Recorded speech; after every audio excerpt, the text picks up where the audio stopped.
이스라엘은 어떻게 될 것인가?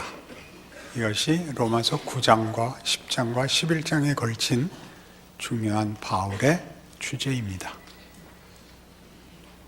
이스라엘의 구원이 문제가 되는 것은 이스라엘은 예수를 믿기를 거부해서 망했는가 하는 것이죠. 거기에는 중요한 우리의 신앙적인 이해와 중요한 운명이 걸려 있습니다. 하나님이 시작하시고 약속하시고 함께 하셨는데도 결국 신앙에 실패하면 끝인가 하는 것이죠. 기독교 신앙의 운명은 누가 정하는가 하는 것입니다. 물론 하나님이 기회를 주셨고 먼저 찾아오신 것은 사실이지만 결국 결정은 우리 스스로에게 있는 것인가 하는 거죠. 오늘 1절에서 보는 바와 같이 그러므로 내가 말하노니 하나님이 자기 백성을 버리셨느냐 그럴 수 없느니라 이렇게 됐죠. 그렇지 않다. 그럼 이스라엘이 회복되는가? 구원을 받는가? 그렇다고 합니다. 우리한테는 어렵지요. 그리 되면 당장 찾아오는 생각이 책임 있을 필요, 긴장 이런 내용들이 쑥 도망을 가버리지요. 우선 성경이 하는 답, 바울이 하는 답부터 들어봅시다. 29절 같은 로마서 11장 29절에 하나님의 은사와 부르심에는 후회하심이 없느니라. 그는 실패하지 않는다. 그렇게 말하십니다. 그는 실패하지 않는다. 그리고 잘 보듯이 6절에도 오늘 본문에 속한 6절에도 만일 은혜로 된 것이면 행위로 말미암지 않으니 그렇지 않으면 은혜가 은혜되지 못하느니라. 이스라엘의 실패가 그들의 운명을 정한다면 은혜라는 말은 설 자리가 없다. 그렇죠. 은혜는 분명히 자기가 하지 못한 걸 이루어지는 하나님의 선물입니다. 이 두 가지 사실 때문에 이스라엘은 실패할 리 없다고 합니다. 그러면 결국 다 구원하실 거면 그들이 반역하고 실패하고 못난 짓 하지 않게 사전에 막으시지. 그때 개입하시지. 실컷 못난 짓 하게 놓아두고 나중에 다시 붙들어낸다는 것은 무슨 의미입니까? 이 두 번째 질문으로 이어지죠. 우리는 이것이 무엇인지 사실 이해하기 어렵습니다. 우리의 이해로는 어렵습니다.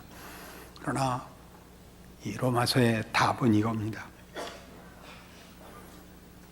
11절에 보듯이 그러므로 내가 말하노니 그들이 넘어지기까지 실족하였느냐? 그럴 수 없느니라. 그들이 넘어짐으로 구원이 이방인에게 이르러 이스라엘로 시기나게 함이니라. 그들의 넘어짐이 세상의 풍성함이 되며 그들의 실패가 이방인의 풍성함이 되거든 하물며 그들의 충만함이리요. 이렇게 답이 흘러나옵니다. 우리로서는 만만치 않은 성경의 답이죠. 그들이 잘못한 것으로 우리에게 복을 주었다. 그때 우리는 이방인들입니다. 그들이 넘어짐으로 이방이 유익을 얻었다. 잘못한 것으로 좋은 걸 이루었다고요? 오해하지 않아야 됩니다. 우리의 완악함과 우리의 실패도 하나님의 구원을 목적으로 하는 은혜와 능력에 종속된다고 하는 것입니다. 그것이 그 하나님의 궁극적인 구원의 목적을 방해할 수 없답니다. 이 부분을 우리는 사실 좀 많이 이해할 필요가 있습니다. 그것이 무엇인지 애매한 책임을 무너뜨리는 것 같고, 그리고 은혜를 얘기함으로써 우리를 모호하게 만드는 이 부분을 성경을 따라 분명하게 해야 합니다. 가장 대표적인 설명은 9장 시작했던 바로에 관한 이야기입니다. 9장 14절입니다. 그런즉 우리가 무슨 말을 하리요? 하나님께 불의가 있느냐? 그럴 수 없느니라. 모세에게 이르시되 내가 긍휼히 여길 자를 긍휼히 여기고 불쌍히 여길 자를 불쌍히 여기리라 하셨으니, 그런즉 원하는 자로 말미암음도 아니요 다른 박질하는 자로 말미암음도 아니요 오직 긍휼히 여기시는 하나님으로 말미암음이니라. 성경이 바로에게 이르시되 내가 이 일을 위하여 너를 세웠으니 곧 너로 말미암아 내 능력을 보이고 내 이름이 온 땅에 전파되게 하려 함이라 하셨으니, 그런즉 하나님께서 하시고자 하시는 자를 긍휼히 여기시고 하고자 하시는 자를 완악하게 하시느니라. 우린 이 부분이 어렵습니다. 하나님의 일을 하려고 바로를 완악하게 했답니다. 그럼 바로 책임이냐? 이게 우리가 묻고 싶은 거죠. 그럼 바로에게 책임이 없지 않습니까? 우린 모릅니다. 성경이 하려는 얘기는 이것이고, 하나님이 하시는 일에 대한 우리의 초점은 이리 가야 됩니다. 바로가 있는 바람에 이스라엘은 풍성해졌답니다. 모세가 가서 이스라엘을 해방시킨 것은 사실이지만 바로가 있어서 그 구원이 얼마나 큰지, 그 구원을 목적을 하고 있는 이가 어떤 분인지가 너무나 풍성하게 나왔죠. 그 그림을 바로가 없으면 그릴 수가 없습니다. 베너, 메살라는 없고 베너 혼자 나왔으면 어떡할 뻔했어요. 베너가 혼자 다락방에서 고민하다 말다, 기도하다 말다, 물 먹고 들어갔다, 그게 다면 그 풍성함을, 그 크기와 깊이를 하나님의 성실하심과 능력과 신비와 허락하는 은혜와 기다려 주심과 무엇을 이루시고 반전하시고 쌓고 누적하고 터뜨리고 하는 것들은 하나도 없죠. 그건 다만 어떤 장치거나 치장이 아닙니다. 하나님의 구체적인 진심이죠. 시간과 공간 속에 들어와 일하시는 하나님의 땀이요, 하나님의 손길이요, 열심 내는 그 깊은 얼굴이십니다. 우리는 바로 보고만 얘기하죠. 넌 왜 그따위 일을 하냐? 우린 그렇게 얘기할 필요 없답니다. 지금 이스라엘은 어떻게 된 거죠? 이스라엘은 예수를 반대하는 바람에 그 구원이 이방에 넘어옴으로써 하나님이 인류를 구원하는 것이 누구의 도움을 받아야 된다든가 누구의 어떤 협조가 있어야 되는 것이 아니라는 문을 열지요. 이스라엘의 거부에도 불구하고 하나님은 그래서 더욱더 크게 이방을 이스라엘의 실패 속에서 담아내시니까요. 이건 정말 말도 안 된다, 이렇게 받았어야 되는데, 교회사 내내 기독교인들은 유대인들을 괄세하는 것으로, 저들을 정죄하는 것으로 이 은혜와 신비를 외면하곤 했습니다. 로마서 5장으로 가시죠. 우리가 잘 아는 8절입니다. 우리가 아직 죄인 되었을 때 그리스도께서 우리를 위하여 죽으심으로 하나님께서 우리에 대한 자기의 사랑을 확증하셨느니라. 그러면 이제 우리가 그의 피로 말미암아 의롭다 하심을 받았으니 더욱 그로 말미암아 진노하심에서 구원을 받을 것이니, 곧 우리가 원수 되었을 때 그의 아들의 죽으심으로 말미암아 하나님과 화목하게 되었은즉 화목하게 된 자로서는 더욱 그의 살아나심으로 말미암아 구원을 받을 것이니라. 이게 무슨 뜻일까요? 예수께서 우리를 위하여 죽으십니다. 그의 죽음이 우리를 구원으로 인도했다면 그의 부활, 살아계심은 얼마나 더 큰 걸 하겠느냐, 이런 얘기입니다. 우리 쪽에서 얘기를 해볼까요? 우리는 예수를 죽였습니다. 죽인 것으로 구원을 받았습니다. 그래서 이제 그를 믿는다면, 죽인 짓으로도 이 은혜를 얻었다면 믿고 순종하는 것은 도대체 어디까지 갈 겁니까? 이 부분이 늘 감추어지죠. 우린 회개를 합니다. 회개해서 돌아왔으면 가던 길을 멈춘 것이 아니라 돌아와서 우리가 몰랐던 길을 가야죠. 회개는 가던 길을 멈춘 데서 고함 지르고 주저앉아 있을 자리가 아니고 돌아서 가셔야죠. 회개를 하셨으면 잘못에서 돌아서 순종하는 인생의 명예와 영광을 누리셔야죠. 이 여기 서서 회개한 자와 그렇지 않은 자를 심사하는데 그쳐서 우리는 바로를 욕하고 이스라엘을 욕하고 자책하고 있는 것입니다.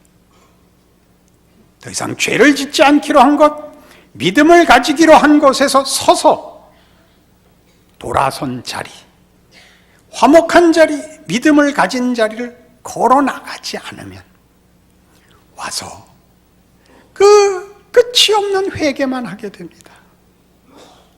무엇을 잘못했습니다. 무엇을 잘못했습니다. 무엇을 잘못했습니다.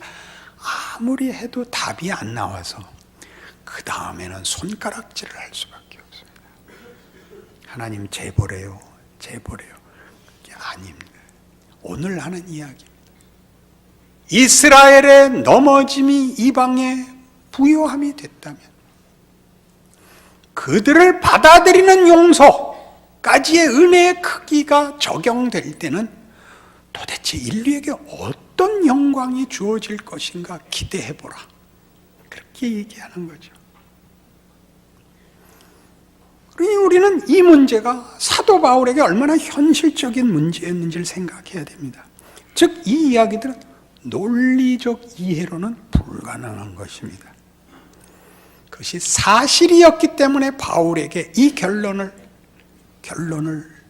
이해시키지요. 예수님이 우리가 죄인이었을 때 오셨습니다. 가장 중요한 거죠. 우리 로마서 하면서 계속 그 얘기했습니다. 예수님은 나를 위하여 2000년 전에 죽으셨습니다.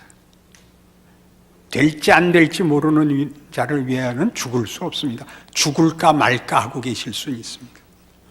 죽으셨습니다. 과거요, 완료입니다. 그리고 우리에게 적용되고 있습니다.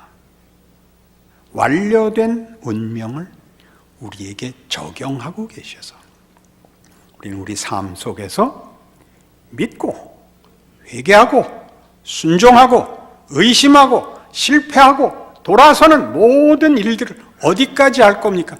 예수의 죽으심의 역사적 완료의 자리에 갈 것입니다. 거기가 믿음이 서는 자리죠. 거기가 믿음이 서는 자리인데 그 믿음을 성경식으로는 이스라엘은 이렇게 오해했다고 합니다. 10장입니다. 로마서 10장.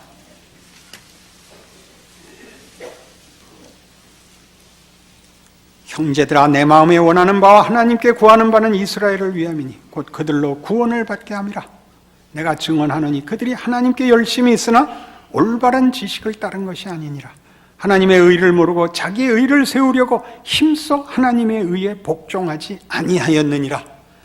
제가 쉽게 설명할 수 있습니다. 믿음은 하나님이 우리를 찾아온 방식입니다. 우리에게 있어서 의는 우리가 하나님을 찾아가는 방식입니다. 그러니까 우리는 믿음이 순종이고 결정입니다. 하나님이 우리를 찾아온 방식은 예수입니다. 죄인을 자기 자녀 만들기 위해 십자가에 매단 것, 그게 믿음입니다. 하나님의 방식. 그러나 우리는 끝도 없이 이해하고 결심하고 순종한 것이 믿음이라고 함으로써 우리는 우리끼리 패를 갈라버렸죠. 하나님이 죄인을 찾아오신다는 사실이 그 모든 것을 덮고 있다는 걸 모릅니다. 죄인이라는 말 속에 들어있는 모든 인류, 모든 역사, 모든 운명이 그의 은혜에 덮여 있다는 사실을. 그러니 일어나는 모든 일들을 다만 나는 믿었고 너는 안 믿었다 라고 이렇게 이분법으로 쉽게 나누지 마십시오. 아직 모릅니다. 역사적 사실이 그걸 증언하는데 오늘 본문에서는 그게 엘리야입니다. 엘리야는 뭐라고 외쳤다고요? 우리 잘 아는 대로 그는 호렙산까지 도망와서 하나님 앞에 이 대답을 합니다. 엘리야야, 네가 왜 여기 있느냐? 하나님, 다 죽고 나 하나 남았습니다. 나도 죽이려고 해서 도망왔습니다. 내가 7,000명이나 남겨뒀다. 내가 남겨뒀다. 이스라엘이 망하지 않았다. 이스라엘은 망했는가? 아니다. 바울이 뭐라 그래? 나도 남아있다. 나도 이스라엘 사람이다. 베냐민 지파다. 하나님이 이스라엘 안 버렸다. 그런 의미에서 이스라엘은 뭐라고요? 하나님이 자기 백성으로 부르는 그의 은혜와 그의 택하심은 여전히 유효하고 여전히 우선한다 그거죠. 그러니 아까 본 바와 같이 바로가 일어나서 뭘 했죠? 이스라엘을 핍박하고 저들의 자유를 막아 섰으나 오히려 이스라엘이 누구인지, 하나님이 이스라엘에게 행하는 것이 무엇인지, 그 행하는 하나님이 누구신지를 아는 일에 오히려 풍성한 기여를 한 것처럼 본인이 의도하지 않은 겁니다. 하나님이 그렇게 쓰신 것입니다. 그렇게 한 것으로 뭘 했죠? 바로가 자기 후손들을 구합니다.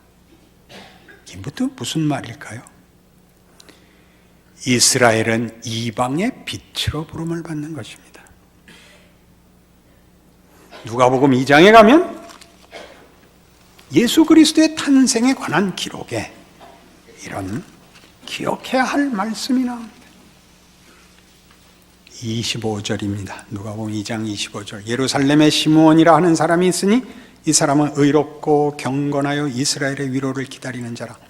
성령이 그 위에 계시더라. 그가 주의 그리스도를 보기 전에는 죽지 아니하리라 하는 성령의 지시를 받았더니 성령의 감동으로 성전에 들어가며 마침 부모가 율법의 관례대로 행하고자 하여 그 아기 예수를 데리고 오는지라.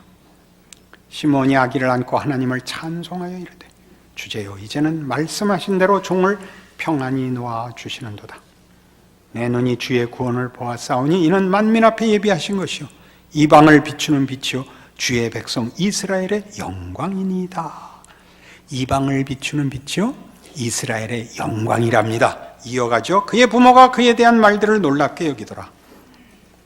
시몬이 그들에게 축복하고 그의 어머니 마리아에게 말하여 이르되 보라 이는 이스라엘 중 많은 사람을 패하거나 흥하게 하며 비방을 받는 표적이 되기 위하여 세움을 받았고 또 칼이 내 마음을 찌르듯 하리니 이는 여러 사람의 마음의 생각을 드러내려 함이니라 하더라. 예수는 비방의 표적이 됩니다. 그는 이스라엘의 영광이고 이방의 빛인데 그는 비방의 표적이 될 겁니다. 고린도전서 1장에서 바울이 선언한 복음에 관한 십자가에 관한 비밀은 이것이었습니다. 십자가의 도가 유대인들에게는 거리끼는 것이요 헬라인에게는 미련한 것이로되 예수 그리스도를 믿는 자들에게는 십자가의 도가 하나님의 능력이요 하나님의 지혜니라.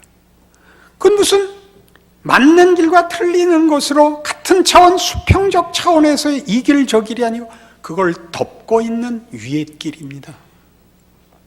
십자가의 도가 하나님의 능력이요 하나님의 지혜입니다. 이 모두를 끌어안고 있습니다. 예수가 이스라엘 사람들의 극렬한 반대와 저주 속에 죽어가는 것에 이스라엘의 영광이 있답니다. 어떤 영광? 그것을 끌어안는 죽음이기 때문에 예수를 죽이는 그 죽음을 부활로 끌고 가는 죽음이기에 이스라엘의 존재는 그들이 가졌던 모든 조건들로 인하여 다른 이방들보다 하나님의 구원의 은혜성과 능력을 더 크게 보일 수 있었습니다. 누구에게 그랬던 것처럼? 바로가 그랬던 것처럼. 그 애굽의 왕이요, 세상의 권력자였기 때문에 더 크게 힘을 다하여 하나님을 반대하는 역할을 할 수 있었고, 그 덕에, 그러면 안 되지만 하나님의 은혜와 능력은 그 위에 차고 넘쳐서 하나님이 누구신가의 영광이 드러났습니다. 바울이 그 역할을 합니다. 바울은 누구죠? 스데반을 죽인 사람입니다. 그리고 사도로 부름을 받습니다.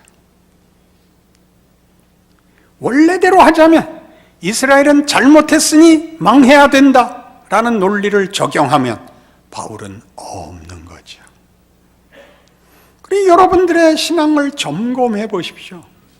여러분들의 삶에서 하나님이 무엇을 하시는가? 여러분이 자책하는 것들, 여러분들이 분노하는 것들이 여러분에게 무엇을 만드는가 보십시오. 은혜를 만들어야 됩니다. 은혜를. 잘했을 때보다 못했을 때 은혜가 더 클 수 있다는 것을. 우리 안에 바로가 있고, 우리 안에 이스라엘이 있고, 우리 안에 사울이 있습니다.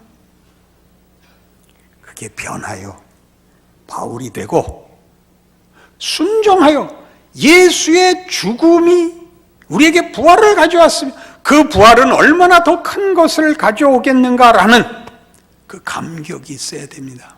그래야 여러분의 인생을 견딜 수 있습니다. 예수를 믿는다는 말이 갖는 힘을 알 수 있습니다.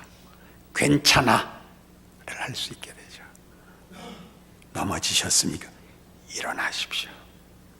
넘어진 것이 여러분에게 은혜가 되고 실력이 되게 하시는 것이 십자가의 능력, 하나님의 은총입니다. 그러니 우리가 이스라엘의 완악함, 그들의 못난 것을 얘기할 때는 기껏 이 결론에 올 수밖에 없었습니다. 이스라엘이 실패하고 못난 짓 안 하게 묶을 수도 있었겠지만 그들을 내버려 두어서 자유를 누리게 하고 스스로 범죄하여 죄를 범한 것이 얼마나 손해인가를 알게 하는 것이 인류와 역사에 필요했다, 이 말 할 수 있습니다. 그러나 오늘 하려는 것은 그렇게 쉽게 그 문제를 하려는 것이 아닙니다. 폴 악트마이어라는 신학자가 있습니다. 로마서 주석을 썼는데 이 부분에서 아주 기가 막힌 조언을 합니다. 그것은 우리의 이해의 범주다. 이스라엘의 실패와 그 민망함은 인류가 역사에서 배워야 되는 하나의 통찰이고 하나의 경험일 것이다. 그건 우리가 만들어낼 수 있는 최대한의 이해다. 그것을 넘어서야 된다. 하나님의 은혜와 능력은 이해할 수 없는 것이다의 자리에 나와라. 방황하는 피조물을 구원하시는 목적을 가진 하나님에 대한 말할 수 없는 경탄과 억제할 수 없는 찬송의 자리로 와라. 그것이 우리 지금 보고 있는 로마서 11장의 결론입니다. 33절 보시겠습니까? 깊도다 하나님의 지혜와 지식의 풍성함이요 그의 판단은 헤아리지 못할 것이며 그의 길은 찾지 못할 것이로다. 누가 주의 마음을 알았느냐? 누가 그의 모사가 되었느냐? 누가 주께 먼저 드려서 갚으심을 받겠느냐? 이는 만물이 주에게서 나오고 주로 말미암고 주에게로 돌아감이라. 그에게 영광이 세세히 있을지어다. 아멘. 이게 기독교 신앙입니다. 예수를 보내신 우리 아버지 하나님이십니다. 예수 안에서 이루신 일입니다. 그의 죽으심과 부활함으로 모든 성도들에게 영원토록 묶어준 운명입니다. 여러분의 삶에 여러분을 무너뜨릴 수 있는 건 아무것도 없습니다. 스스로를 자책하시거나 회개에 붙잡혀 있지 마십시오. 더 나오십시오. 우리가 그를 죽이고 거부한 것에도 불구하고 주신 은혜가 우리의 순종과 간절함 속에서는 얼마나 크게 경험되는가. 얼마나 놀라운 기적이 우리 생애에 동행하는가. 그 길을 걷는 여러분 되셔서 밖에서 나를 보고 놀라는 것이 아니라 스스로가 스스로에게서 놀라는, 아무것도 아닌 것 같으나 큰 예수의 생애가 그러했던 것처럼 위대한 하나님의 사람으로 살아나가는 기쁨과 자랑과 감사가 넘치시기를 원합니다. 기도하십시다. 하나님 아버지 은혜를 감사합니다. 하나님이 그 아들을 주셨고 용서하셨고 우리의 못난 것과 무지와 거부를 돌이켜 그 위에 하나님이 화해와 복을 쌓으셨다고 합니다. 우리가 무엇을 두려워하겠습니까? 우리를 찾으러 오신 하나님이 은혜와 능력으로 그리고 우리를 사랑하심으로 이 모든 일을 약속하셨고 일하고 계신다는 사실을 확인했으니 우리 인생을 하나님의 자녀로 살 수 있게 하여 주시옵소서. 스스로의 인생을 믿음으로 자랑하는 그 진실한 현실을 살아내게 하사 다른 데서 답을 구하지 말고 자신과 자신의 생애에서 하나님의 능력을 확인하는 감사와 감격과 능력이 넘쳐나는 우리 믿음의 식구들 되게 하여 주시옵소서. 예수님 이름으로 기도합니다.